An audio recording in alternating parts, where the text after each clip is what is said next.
Bonjour à tous. Eh bien, donc nous allons avec Camille vous parler de l'évaluation économique dont on a un petit peu déjà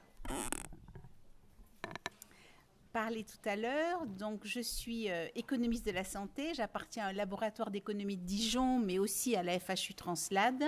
Et donc, je suis Camille Level et je suis ingénieure en économie de la santé en poste au CHU de Dijon et j'appartiens aussi à la FHU Translade. Alors, notre propos, ce n'est pas de détailler, disons, techniquement comment on évalue économiquement une campagne de dépistage, par exemple, mais juste de vous donner une logique générale de la méthodologie et surtout de bien faire comprendre ce que ça peut dire ou pas dire. Et comment, voilà, notamment par rapport à des remarques qui ont été faites tout à l'heure, il y a parfois une ambiguïté entre le fait de s'en dispenser, parce que finalement, face aux enjeux humains, ça n'a pas beaucoup d'importance, au contraire de penser que ça va être une preuve qui va justifier qu'on puisse ou pas faire un dépistage. Et on verra que c'est un peu plus évidemment complexe.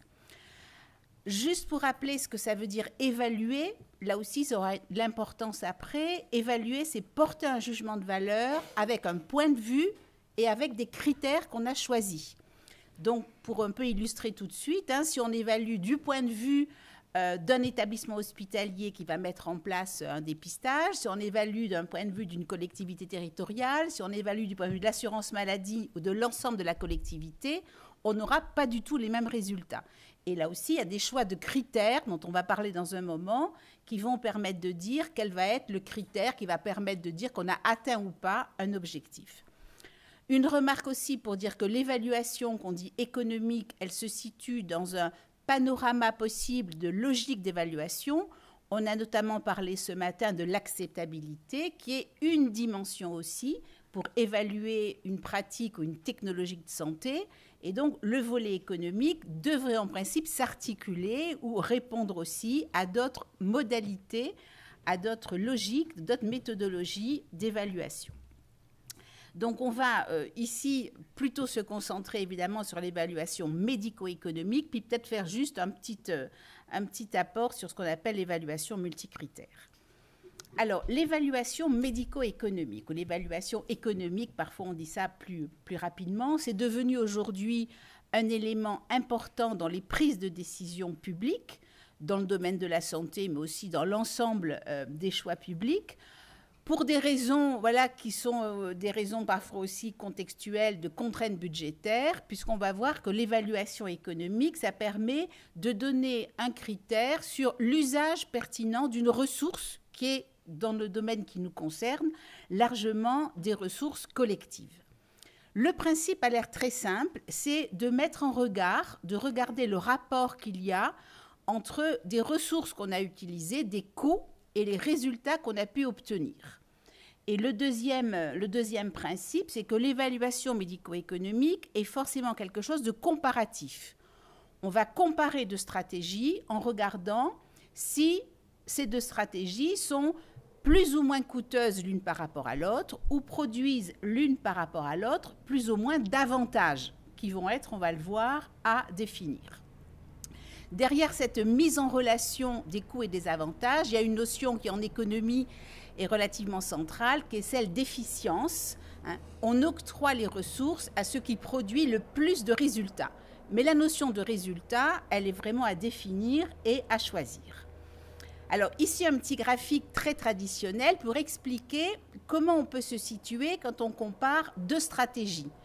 Pour le sujet qui nous rassemble, les deux stratégies, ça peut être deux campagne de dépistage ou de technique de dépistage. Donc, on a une technique A, une technique B. On va regarder que coûte la technique A, que coûte la technique B, que rapporte la technique A, que rapporte la technique B. Alors, pour donner juste illustré, dans ce que ça rapporte, on pourrait considérer, par exemple, en quoi la technique A et B augmente l'espérance de vie des individus. C'est un critère possible d'avantage. Donc, sur ce graphique, vous voyez qu'il y a un cadran. Quand on est dans le cadran sud-ouest, on a une technique B qui est à la fois moins coûteuse et... Non, excusez-moi. Non, cadran ouest, on a une technique B qui est moins coûteuse et moins efficace.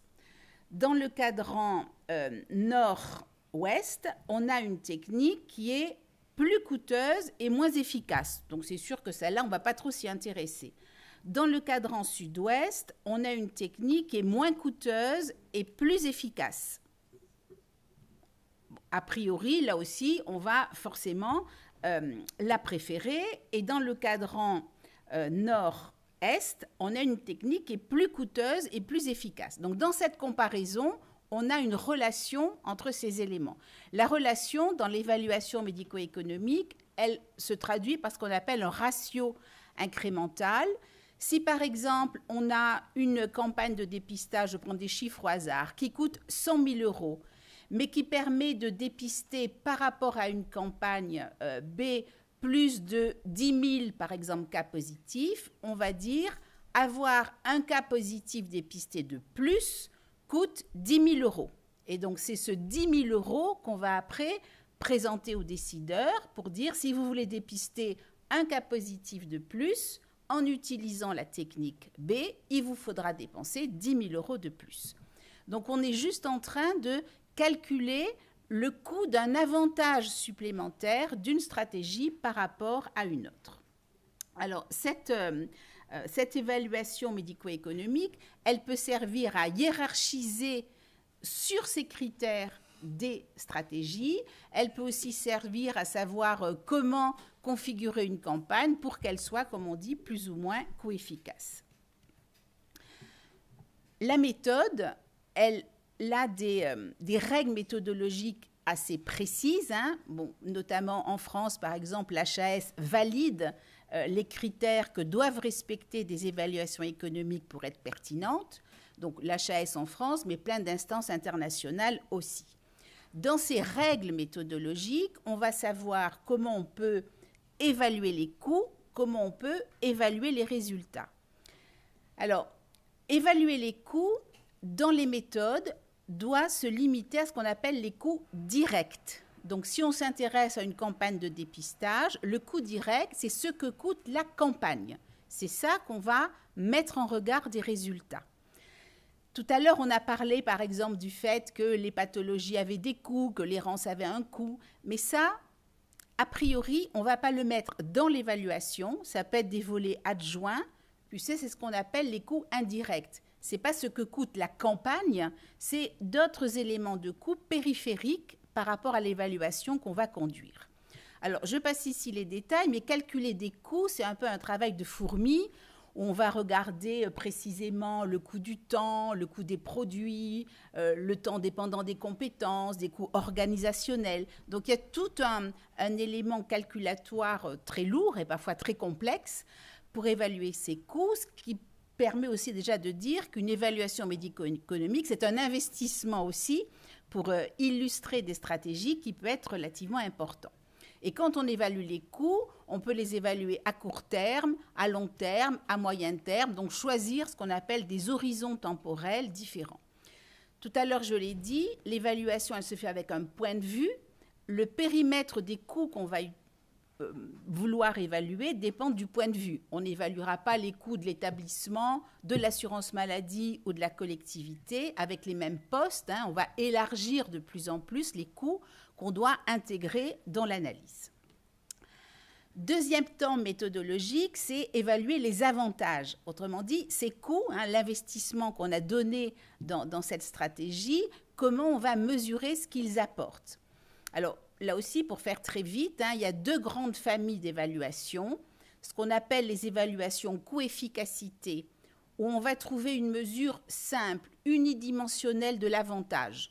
Nombre de cas dépistés, année de vie gagnée, délai d'obtention d'un diagnostic. Donc ça, ce sont des critères unidimensionnels simples dans leur définition, dans leur calcul, ils ne le sont évidemment pas toujours, mais qui vont constituer le critère d'avantage d'une évaluation coût-efficacité.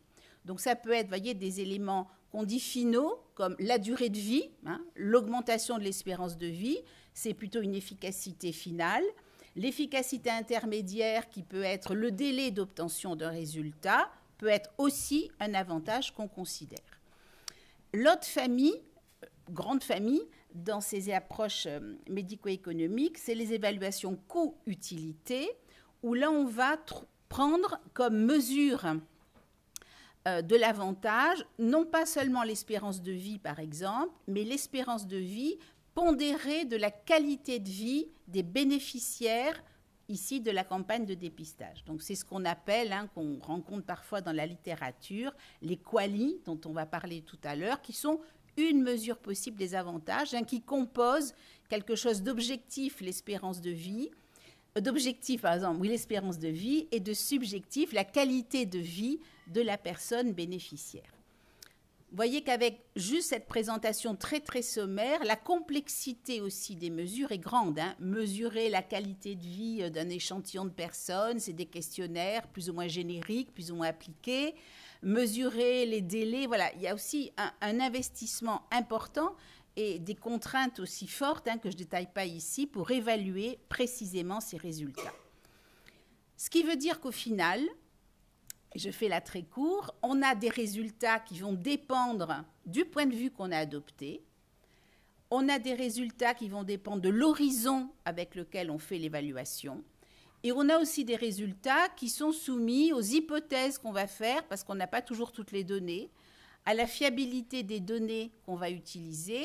Et donc, les évaluations doivent faire aussi l'objet de tests de robustesse, de sensibilité, pour montrer en quoi le chiffre qu'on va produire est tout pas soumis à toutes les hypothèses qu'on a éventuellement eu à faire. Alors, juste peut-être pour terminer sur ce cadrage un peu méthodo, pour dire que se développe aujourd'hui pas mal, et avec l'appui de l'HAS, qu'on appelle l'évaluation multicritère, qui permet d'avoir une vue plus large. Vous voyez, l'évaluation médico-économique, c'est un point assez précis. Et donc, dans l'évaluation multicritère, on va intégrer le point de vue de différentes parties prenantes. On peut intégrer des éléments qui relèvent de registres différents, dont l'évaluation médico-économique. La difficulté, c'est que l'évaluation médico-économique, au final, elle vous donne un chiffre sur lequel la décision peut ou pas s'appuyer, tandis que l'analyse multicritère, elle vous donne des appréciations qui parfois sont assez divergentes. Et c'est plutôt une façon après de dire aux régulateurs ou aux décideurs, avec tout ça, maintenant, c'est à vous de décider. Mais c'est aussi le cas de l'évaluation médico-économique. On est dans une logique d'aide à la décision. On donne des données, on donne des chiffres qui vont contribuer avec autre chose, avec l'acceptabilité de tout à l'heure, avec l'impact budgétaire que ça peut avoir, qui est aussi différent. C'est un élément, un critère dans la prise de décision. Mais maintenant, Camille va présenter des exemples et des données précises de ce que produit cette évaluation. Merci. Donc effectivement, maintenant que le cadre a été montré par Christine Perron, je vais peut-être vous montrer des exemples d'applications au dépistage néonatal. Donc l'idée, c'est pas de faire un catalogue des évaluations médico-économiques qui existent dans le cadre du dépistage néonatal, c'est plutôt de vous montrer comment est-ce qu'on peut raisonner avec cet outil et avec d'autres dans le cadre du dépistage néonatal. Donc déjà, pourquoi est-ce qu'on s'intéresse à la question de l'évaluation médico-économique dans le cadre de l'extension du dépistage néonatal? Donc Christine vous l'a dit, quand on raisonne sur une évaluation médico-économique, on a ce côté de comparaison. Donc là, la question qu'on pourrait se poser, c'est est-ce que prendre en soin un nouveau-né donc de façon présymptomatique dès la naissance a un meilleur ratio coût-avantage que de le prendre en charge via un diagnostic sur base de signes cliniques après une plus ou moins longue errance diagnostique et avec des situations qui parfois, quand il n'y a pas de diagnostic, peuvent pour certaines maladies mener à des décès. Donc là, on a fait une réflexion donc, très pédagogique. Donc, le dépistage néonatal actuel en France coûte à peu près 25 € par nouveau-né testé. On se dit qu'ajouter une maladie va potentiellement faire augmenter ce coût à 25 plus X euros par nouveau-né testé. Et l'idée, c'est de regarder si ce différentiel est justifié au vu du bénéfice apporté par le dépistage précoce de cette maladie. Donc, et je rejoins Christine là-dessus, la question de comment est-ce qu'on définit ce bénéfice, il y a eu beaucoup d'échanges dessus ce matin, on en aura notamment dans la question des critères sur la table ronde 1 cet après-midi. Effectivement, vous voyez qu'en fonction de comment on définit le périmètre des bénéfices, ça va forcément influencer les choix méthodologiques qu'on va mettre en place dans l'évaluation économique et donc la lecture qu'on aura du résultat de l'évaluation médico-économique. Je voulais dérouler la présentation sur un exemple plutôt pédagogique que je trouve qu'on peut assez facilement retranscrire dans le cadre du dépistage néonatal génomique, qui est l'évaluation qui a été menée dans le cadre de l'introduction du spectromètre de masse, dont vous a parlé Frédéric Huet tout à l'heure, pour le déficit en MCAD. Donc la HAS, en 2008, a donc été saisie par différentes directions, différentes sociétés savantes et l'association qui était en charge du dépistage néonatal à ce moment-là, avec la question suivante. La technique donc, de spectrométrie de masse en tandem permet de dépister une ou plusieurs maladies métaboliques. Est-ce qu'elle est utilisable collectivement dans le dépistage néonatal ? Donc, ce qu'il faut avoir en tête, c'est que quand la HAS, du coup, ici, a rendu son avis en 2011, donc vous voyez que nous, en France, on ne dépistait, du coup, aucune maladie à l'aide d'un spectromètre de masse en tandem, alors que au Danemark ou en Suède, on était déjà à 19 maladies métaboliques dépistées avec cette technique, 32 pour une partie du Portugal et voire une quarantaine pour une partie de l'Italie. Donc le décalage qu'on présente parfois de retard français est aussi en partie dû à la question de la réactivité à l'introduction de cette nouvelle technologie. Globalement, comment la HAS a répondu à cette question ? Donc, elle a découpé son travail en 2 volets. Dans le premier volet, elle a voulu répondre à 3 éléments. Le premier, c'est l'introduction d'une nouvelle technologie dans le dépistage néonatal. Le deuxième, c'est l'utilisation de cette nouvelle technologie pour dépister une maladie qui n'était pas actuellement dans le dépistage néonatal en France, donc le déficit en MCAD. Et il y a eu un 3e élément qui est utiliser du coup cette nouvelle technologie pour dépister une maladie qui était déjà dans le scope du dépistage néonatal, mais pour permettre des économies d'échelle. Et donc la maladie en question, c'était la phénylcétonurie. Donc ça a été l'objet du premier volet d'évaluation de la HAS. Et elle a proposé, dans un second temps, de faire une autre évaluation sur d'autres maladies métaboliques, parce que le spectromètre de masse permet le dépistage de beaucoup de maladies métaboliques. Et donc, elle a retardé dans un second temps le fait d'utiliser cette technique pour évaluer le dépistage néonatal d'autres maladies métaboliques. Donc, globalement, parce qu'on est un peu en retard, je vais essayer de passer un peu plus rapidement, mais ce qu'il y a à retenir de ce tableau-là, c'est effectivement une synthèse des différentes études qui ont pu être mises en place sur l'évaluation économique de l'introduction du déficit en MCAD dans le dépistage néonatal. Et donc, comme vous l'a dit Christine tout à l'heure, donc là j'ai essayé de ranger, donc en clair ici, vous avez les études qui ont choisi comme critère d'avantage le nombre d'années de vie gagnées. Et en plus foncé, vous avez ici les études qui ont choisi comme avantage le nombre d'années de vie gagnées pondéré à la santé, à la qualité de vie en santé, donc en bonne santé. Donc déjà, on peut voir que entre elles sont difficilement comparables, et donc on est sur des évaluations qui ont des périmètres différents. Et donc même quand on s'intéresse à des évaluations qui ont choisi, donc au sein des couleurs, des critères d'avantage similaires, donc soit d'un côté le nombre d'années de vie gagnées, soit du coup les qualis, on peut voir qu'on a des fortes hétérogénéités dans les résultats qui sont présentés. Et donc ça, c'est vraiment quelque chose qu'on doit avoir en tête quand on regarde une évaluation médico-économique, c'est de la rapporter à la méthodologie qui a été mise en place. Quand on regarde les choix méthodologiques dont vous parlait Christine tout à l'heure, la perspective adoptée, parfois l'horizon temporel évalué ou encore le taux d'actualisation, le pourcentage qu'on prend en compte pour l'évolution financière, on va dire, sur le long terme, on voit que ces choix méthodologiques-là du coup, ont une influence sur le résultat qu'on peut avoir. Et donc ça, c'est quelque chose, du coup, à garder en tête. Globalement, quand la HAS s'est intéressée à cette question-là, elle n'a pas mis en place d'études pilotes, il n'y a pas eu de pilote sur le déficit en MCAD, elle a créé un modèle. Elle s'est basée sur du coup des données qui existaient déjà et elle a modélisé un parcours de soins d'un enfant qui aurait eu le dépistage néonatal, les différents événements qui peuvent lui arriver et un enfant qui n'aurait pas eu le dépistage néonatal et les différents événements qui peuvent lui arriver.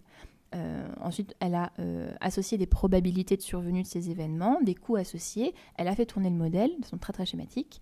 Et globalement, ce qui est ressorti de cet élément-là, c'est que avoir un dépistage néonatal d'un déficit en MCAD versus un diagnostic plus tard permettrait d'éviter 5 décès par an d'enfants de moins de 5 ans, des séquelles neurologiques graves chez un enfant par an et des séquelles neurologiques légères chez un enfant par an. Donc ça, c'est l'avantage qui a été mis en avant par la HAS sur la mise en place d'un dépistage néonatal pour un déficit en MCAD. Et donc après, comme vous l'a dit Christine, elle a calculé donc un ratio, coût-efficacité. Et donc les 2 résultats principaux sont ceux-là. Le fait d'introduire un spectromètre de masse pour ne dépister que le déficit en MCAD aurait les ratios soit donc de 19 500 par année de vie, soit de 18 000 par année de vie pondérée à la santé. Et elle a également regardé si on intègre le déficit en MCAD pour dépister le MCAD et qu'on l'utilise aussi pour la phénylcétonurie. Et donc là, on voit que forcément le coût en question du coup diminue quand on le rapporte aux bénéfices récupérés. Globalement, de cette recommandation, 3 éléments sont à récupérer. Le fait que la HAS du coup recommande l'ajout du déficit en MCAD avec le passage de la spectrométrie de masse en tandem qu'on utiliserait aussi pour la phénylcétonurie. Le fait que il y aurait une diminution des dépenses associées si on avait en fait plus de nouveau-nés dépistés par laboratoire qui s'occupe des tests. Donc vu qu'on ne peut pas augmenter le nombre de naissances, il a été proposé de diminuer le nombre de laboratoires et c'est aussi une des raisons des réorganisations du dépistage néonatal autour des 13 CRDN. Et la HAS a évalué l'impact budgétaire annuel du déficit du dépistage néonatal du déficit en MCAD à environ donc 1 million d'euros, donc annuel. Christine vous disait tout à l'heure que l'évaluation médico-économique, c'est un outil d'aide à la décision. Donc si on regarde les résultats dont je viens de vous parler par rapport au cadran dont parlait Christine, au final, on est ici. On est dans une stratégie évaluée qui est plus efficace, mais plus coûteuse. Et donc, ces décisions-là ne sont pas prises par les économistes de la santé. La question est combien est-ce qu'on est prêt du coup à payer pour gagner cette efficacité-là. Et donc, nous, on accompagne à la décision, on donne ce résultat, et après, les décisions sont des prises de position de politique publique qui donc n'appartiennent pas aux économistes. Dans tous les cas, que ce soit utiliser le spectromètre de masse en tandem pour le déficit en MCAD ou pas, le fait d'introduire cette technologie et ce nouveau dépistage va coûter à l'État. L'État, du coup, va devoir investir dans cette politique de santé publique si elle souhaite la prioriser. Un élément dont je voulais discuter très rapidement, c'est justement la place de l'évaluation médico-économique, qui n'est pas la seule évaluation utilisée par la HAS. Si on s'intéresse du coup à la question de la généralisation de la drépanocytose, qui, comme vous l'a dit Frédéric Huet, était jusque-là ciblée sur donc, des populations qu'on disait à risque au vu de leur origine, quand s'est posée la question de la généralisation de la drépanocytose, il n'y a pas eu d'évaluation médico-économique de fait. Il y a eu une évaluation par consensus. La HAS a sollicité différents experts pour voir les avantages qui pouvaient être mis en place pour la généralisation de la drépanocytose. Et donc, on pourra en discuter les différents avantages. On a le ratio coût d'un dépistage précoce versus une situation de loupé du dépistage néonatal ciblé, mais qui arrive comme un des arguments qui a été mis en avant pour la généralisation de la drépanocytose. Ça, c'est un autre élément et ça va répondre un peu à des discussions qu'on a eues tout à l'heure. J'ai essayé de regarder s'il existait du coup des évaluations médico-économiques de pathologies qui ne sont pas dans le scope du dépistage néonatal actuel, mais qui utiliseraient un dépistage néonatal génomique. Et donc j'ai trouvé cette étude qui date de l'année dernière, qui s'intéresse au dépistage néonatal à l'aide d'un outil génétique des cardiomyopathies hypertrophiques. Et donc ça, c'est typiquement un exemple qui pourrait être sujet à débat, puisque le résultat global de cette étude, c'est que le dépistage néonatal de cette pathologie-là permettrait de diminuer le nombre de décès à 20 ans de 21%, mais au prix de une augmentation très très importante, de par du coup la pénétrance en fait de ces maladies-là, une augmentation de la surveillance très très importante des enfants qu'on aurait du coup dépistés. Et donc, on rejoint un peu vos discussions tout à l'heure. Dans ces évaluations-là, l'impact psychosocial n'est pas évalué. Et donc, globalement, ne serait-ce qu'en termes de nombre de consultations, etc., le résultat de cet article, c'est que le dépistage génétique des nouveau-nés, donc pour les cardiomyopathies hypertrophiques, coûterait plus de 250 000 $ par année de vie sauvée. Et donc, il y a un vrai compromis sur, oui, mais ça permettrait quand même d'éviter des situations de décès versus cette augmentation importante des surveillances pour un grand nombre de faux positifs qui ne déclareraient jamais la maladie. Je termine rapidement sur l'évaluation médico-économique dans le dépistage néonatal génomique, qui est au final la discussion qu'on peut avoir ici, qui n'est pas exactement la même réflexion. Là, je viens de vous parler du dépistage néonatal, de l'extension du dépistage néonatal. Et donc, l'idée de se dire, sur l'introduction du séquençage au débit dans le dépistage néonatal, c'est de se dire que cette économie d'échelle qu'on a pu discuter là, par exemple, avec le spectromètre de masse en tandem, par exemple, pour le dépistage aussi de la phénylcétonurie, on pourra avoir le même type de raisonnement pour l'utilisation d'un séquençage en première intention.